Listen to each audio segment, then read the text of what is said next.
I ništa, čovjek dolazi iz 2 kutije. I tamo je bila jedna lijepa crna birkinica i bila je jedna gadna smeđa. I ja njega gledam i ja njemu može ova crna, pitao me, naravno, pokazao mi je, a meni krenule suze. Meni nije dobro, sad ćeš, sad jaka i sad plačeš jer si dobila torbu. Tako je, ja si mislim, je li moguće da je on meni sad ponudio ovu torbu, a tamo pred 2 tjedna su me odjebali za ništa. Kužiš, ja si mislim, pa u pičku materinu, šta ću sad kad me otkrije da plačem, neće mi da torbu, ja sretna. I ništa, on mene pita, jeste vi okej, gospođo, ali sve u redu, znaš, madam, ja njemu, pa da, kao nadam se da opet danas neću dobiti otkaz, znaš, opet danas, jer sam je kupila neke krive cipele. Nekoliko puta na dan. Tako je, da izovem ja mamu na telefon, to su ona mene zvala, pardon, jer sam njoj poslala poruku, cimni me, znaš. Da. Zove ona mene, kao, hello, I want the black bag, the black one, the brown one is boring and disgusting. I ništa, on meni kao, može, pakuje on meni torbu. Samo da me se riješi da je bilo ga strah. On misli, dobit ću sad ja isto otkaz, ne samo kojiš, lako za tebe, sad ću ja dobiti otkaz i ništa. On je mene pratio do kase, tamo mi je dao cifru, gledam, pa ovo je nešto jeftinije. Što si dobila popust? Čućeš i to. Prostar nije me ništa natjerao da kupim gluposti koje nisam trebala, kupila sam samo torbu. Aha, inače te ganja, pa kao, ajde, još i to. Ajde, uzmi narukvicu, ajde, uzmi ovo ti pristaje uz to, na tvoje prekrasne oči i tako. Pepeljare, kužeš, jebe mu mater, četku za konja, koju isto imam i to ću ti pokazati. Ja imam Hermes četku za konja, ljudi, a nemam konja. Ja sam tu kobila, shvaćate?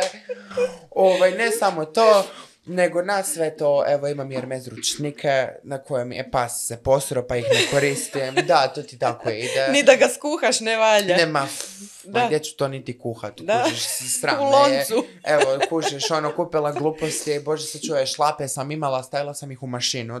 Jesam ti pokazala sliku? Ne, nisi. Moram pokazati ajde, gledateljima. Ajde, nađi sliku pa ćeš mi pokazati. Ja stavila Hermes šlape na 60 u mašinu. Su se stisle ko...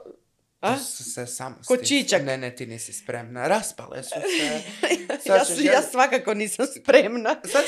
Nove šlape, imala sam ih pa možda 2-3 mjeseca. Ništa, ja njih bile bijele, znaš. Ja njima, pa malo su blatnjave, stavit ću njih u mašinu. Znaš, ljudi normalni ako stave kožne stvari u mašinu, ako ih stave jer nisu glupi, znaš će staviti na 20-30. Na 20-30. Ja roknula na 60, pred pranje 90. Biće da su se ovako stisle. Sad ćeš vidjeti. Samo trenutak jer moram ići na jedan određeni dio telefona. Samo ti traži, ja dokle ću te pitati. Znači na blagajnu si odnijela torbu. Ok, kupila ništa nisi osim torbe, dao ti je čovjek račun. I ja pogledam na računu i ja gledam što je ovo ovako jeftino. Mislim, nije jeftino, ali svačaš Hermes, bebo, šta radiš?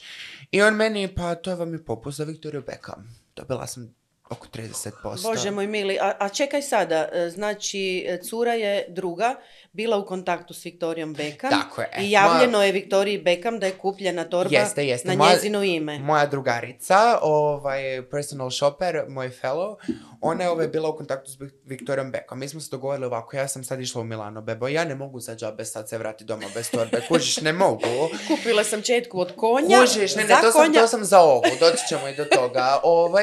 I ništa, ja nadobudno tamo kužiš čekam i moja prijateljica Sahara je bila ovako, ako bude problem, zvaće Victoriju Beckham, Victoria će zvat butik da im jebe mater, dobit ću sigurno to. Da, ali si uspjela sama. Da, a oni su nju zvali da provjere dok sam ja, dok je on meni torbu tipkao na kasi, oni su nju zvali da oni nju provjere, da li Pa da, jer inače bi svako to radio. I legenda, skinny legend, ne znam niti da li zna ko sam, ako skinny zna legend. Pusa ljubave, ali radi nje ja sad imam torbu, svačaš. I ona je rekla, tako je, torba je za mene. A mislim ima ih 300, to što je izašla tebi u susret, samo hvala. Kužeš, ima ih jedno, 200-300, najmanje. I tako, ništa, meni je 3 mjeseca nakon toga mačak tu torbu izgrebao.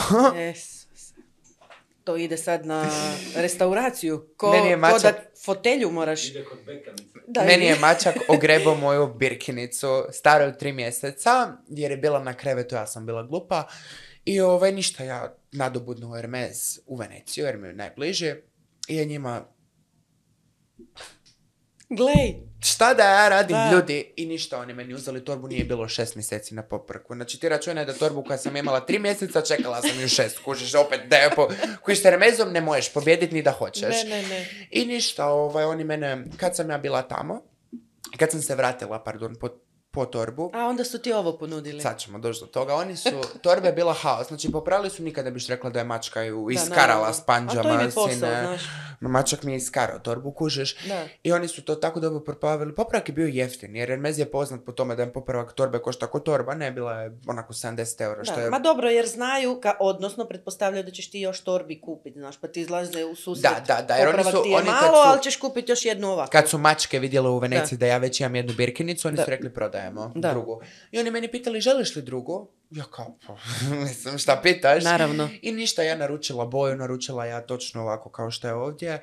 I 6 mjeseci kasnije oni mene zovu, ja došla u butik, podigla nju, kupila četku za konja i 500 drugih stvari. Jer htjela sam malo i potrošiti sa strane da mi ponude i treću. Tako da sad čekam, na putu sam i za treću. Ali da, eto. Okay. To je Hermes je priča za sebe.